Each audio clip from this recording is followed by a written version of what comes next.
Hello दोस्तों, welcome to Asian drama explain. लेके आ गई हूँ मैं नई चाइनीज स्टोरी जो काफ़ी ज़्यादा इंटरेस्टिंग है और ये ड्रामा ट्रेंडिंग चल रहा है जिसका नाम है द साइलेंट वाइफ। कहानी थोड़ी अलग है क्योंकि इसमें हमारे मेन लीड को एक गलतफहमी हो गई है जिसकी वजह से वो फीमेल लीड को काफ़ी ज़्यादा टॉर्चर करता है।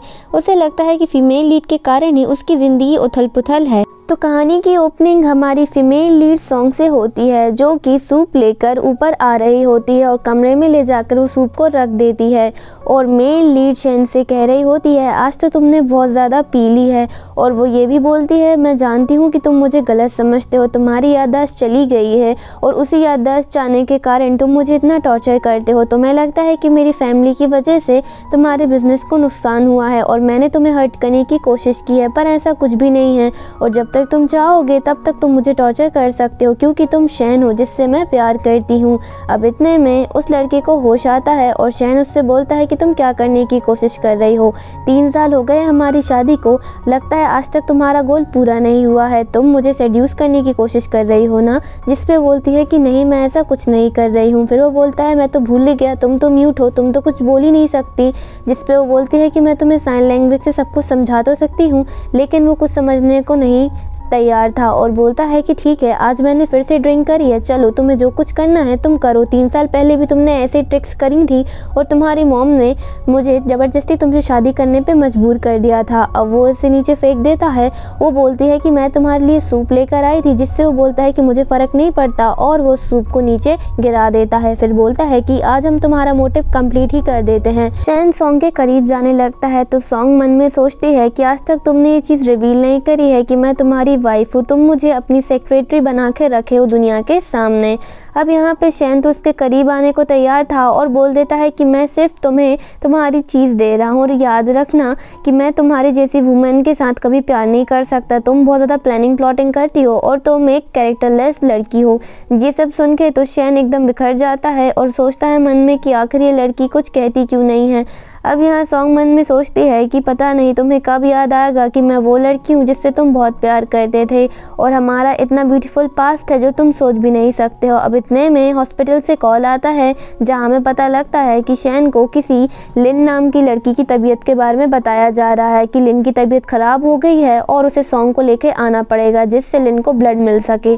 तो ये सॉन्ग से बोलता है कि चलो तुम आज ब्लड देना और आज बहुत सारा ब्लड देके आना लिन को, क्योंकि लिन की ये हालत तुम्हारी वजह से होती है और वो इतना टॉर्चर सह रही है क्योंकि तुम्हारी वजह से उसकी तबीयत ख़राब है, तुम्हारी वजह से वो कोमा में है।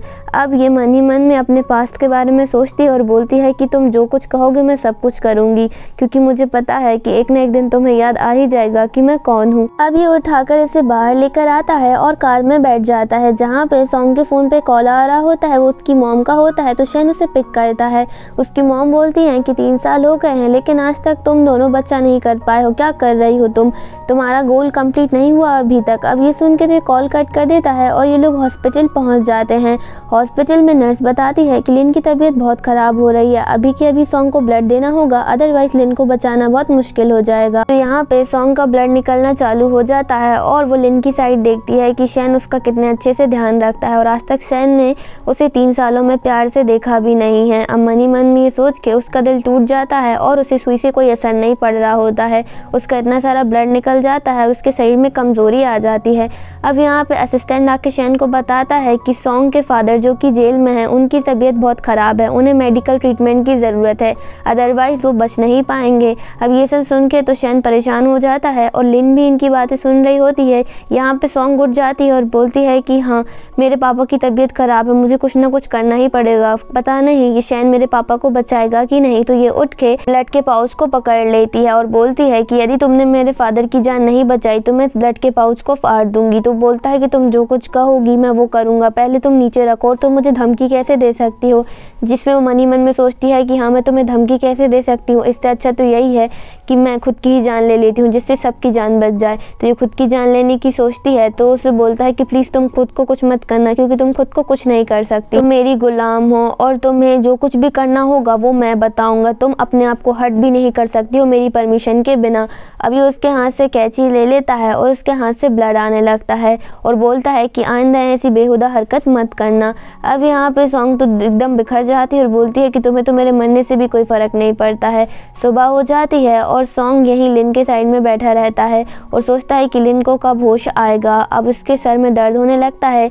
यहाँ पर डॉक्टर आते हैं और बोलते हैं कि दोनों ही लेडीज़ की तबीयत ठीक नहीं है, मिस सॉन्ग बहुत ज़्यादा वीक हैं और उन्हें न्यूट्रिशन की ज़रूरत है जिससे हमें ज़्यादा अच्छा क्वालिटी का ब्लड मिल सके। इससे मिस लिन को जल्दी से आराम लगने के चांसेस है और हो सकता है कि मिस लिन कोमा से बाहर आ जाएं। अब यहाँ पे उसका असिस्टेंट डॉक्टर को बाहर छोड़ के आता है और उसको चक्कर आने लगते हैं शैन को। तो शैन का असिस्टेंट आके बोलता है कि सर आपको कंटिन्यूसली हेडेक होने लगा है। उस एक्सीडेंट के बाद से 3 साल पहले आपका जो एक्सीडेंट हुआ है उसके कारण आपकी काफ़ी याददाश्त चली गई है और उस एक्सीडेंट में आपको मिस लिन ने बचाया था। वहाँ में एक्सीडेंट का सीन दिखाते हैं जहाँ पर सॉन्ग जा रहा होता है तो लिन ने आके उसे बचा लिया था और लिन कार के सामने आई थी और उसके बाद से ही वो कोमा में चली गई थी। बोलता है कि मैं लिन के कोमा से बाहर आने का वेट कर रहा हूँ क्योंकि उसकी वजह से ही मुझे दूसरी लाइफ मिली है। यदि वो नहीं होती तो मैं कभी भी जिंदा नहीं बचता। अब ये लिन के पास जाके बोलता है कि मैं तुम्हारा वेट करूँगा हमेशा, तुम जल्दी से उठ जाओ और मेरे साथ अपनी ज़िंदगी स्टार्ट करना क्योंकि तुमने मुझे सेकंड चांस दिया है लाइफ जीने का। लिन अभी भी यहाँ पे नहीं उठती और वो कोमा में ही रहती है। हम देखते हैं कि कुछ डॉक्टर सॉन्ग से बहुत हंस खेल के बात कर रहे होते हैं जिसे एक खिड़की के बाहर सैन भी देख लेता है और सोचता है कि ये लड़की फिर से दूसरे लोगों को सेड्यूस करने की कोशिश करने लगी है। तो ये अंदर जाता है और डॉक्टर्स को वहाँ से भगा देता है और फिर सॉन्ग के पास आके बोलता है क्या बात है, तुमने इतने जल्दी दूसरों को सेड्यूस करने की कला चालू कर दी और तुम उनको इतनी हंस के बात क्यों कर रही थी? मैंने तुम्हें परमिशन दी और तुमने मुझे देख के इतना लॉन्ग फेस क्यों बना लिया है? क्या मैं इतना बुरा दिखता हूँ? क्या तुम मुझसे डरने लगी हो? वैसे तो तुम बहुत निडर हो, तुम सबको सेड्यूस करने की पावर रखती हो लेकिन तुम मेरे सामने तो नहीं हंसती। अब ये सब देख के इनका असिस्टेंट भी काफ़ी ऑकवर्ड फील कर रहा होता है। यहाँ पे सॉन्ग उसके आँख में देखती है और बोलती है कि तुम आखिर इतने राक्षस टाइप के कैसे हो सकते हो मेरे साथ? तुम सबके साथ अच्छे रहते हो लेकिन मेरे साथ नहीं। शाम को एक बिजनेस पार्टी का सीन दिखाते हैं जहाँ पे शैन सॉन्ग को अपनी असिस्टेंट बनाकर लाया था और बोल रहा था कि ये मीटिंग मेरे लिए बहुत ज़रूरी है, जैसा मैं कहूँ तुम बिल्कुल वैसा ही करना। अब यहाँ मीटिंग रूम में आते हैं जहाँ पे सॉन्ग बहुत प्यारी लग रही होती है लेकिन इनका जो मीटिंग का क्लाइंट था वो काफ़ी ज़्यादा कैरेक्टरलेस टाइप का इंसान था। वो बार बार सॉन्ग को देख के कॉमेंट करता है और बोल रहा होता है कि ये कौन है, जिस पे शैन उसे बताता है कि ये मेरी असिस्टेंट है। तो बोलता है मिस्टर लियांग कि अच्छा ये तो बहुत खूबसूरत है, मेरे हिसाब से आपकी वाइफ तो और भी ज़्यादा खूबसूरत होगी। जिस पे सॉन्ग क्लिप याद करती है कि किस तरीके से शैन ने पार्टी में आने से पहले उनकी वेडिंग रिंग को उतरवा लिया था जिससे किसी को ये पता ना चले कि सॉन्ग की शैन से शादी हो गई है। अब फिर से ये प्रेजेंट में कहानी को देखते हैं जहाँ पे लियांग उससे बोलता है कि आज मिस सॉन्ग मेरे साथ बहुत अच्छे से ड्रिंक करेंगी लेकिन सॉन्ग कुछ नहीं कहती। तो मिस्टर लियांग पूछते हैं कि आपके असिस्टेंट साइन लैंग्वेज क्यों यूज़ कर रही है? तो बोलता है कि मेरी असिस्टेंट बोल नहीं सकती है, वो म्यूट है।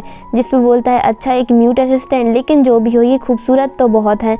अब शैन को यहाँ पे एक जेलिसी भी फील हो रही होती है लेकिन उसका वो कुछ नहीं कर सकता है।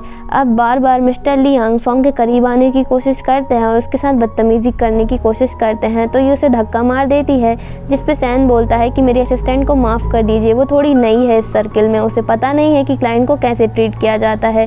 जिस पे बाकी लोग बोलते हैं अच्छा यदि इसे मिस्टर लियांग को कन्वेंस करना है तो पक्का मिस सॉन्ग को डांस करना होगा और मिस सॉन्ग डांस करके मिस्टर लियांग को इम्प्रेस करेंगी जिससे कि हमारे साथ काम करेंगे।